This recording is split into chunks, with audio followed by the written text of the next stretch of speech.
We talk about regrets. What sort of emotion you get?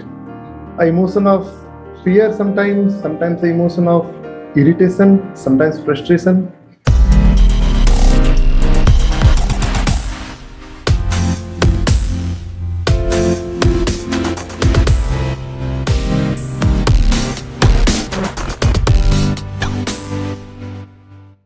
There's a very famous book by Bernie Siegel.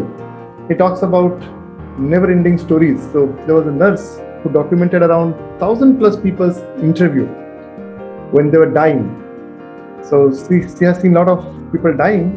So she documented the interview last, so that those interviews finally became a book. So in this, there are a lot of things he talks about. 4 or 5 major regrets, which I really connected with all of us. It will be relevant. The first and foremost regret was the regret of not spending time with the people who matter the most. Second thing, the interview was not able to speak the heart. They want to speak, but many times we are not able to speak.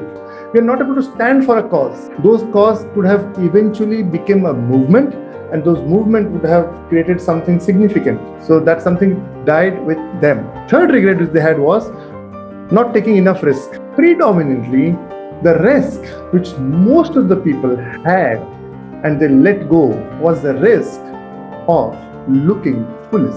And the last one was not able to follow their heart.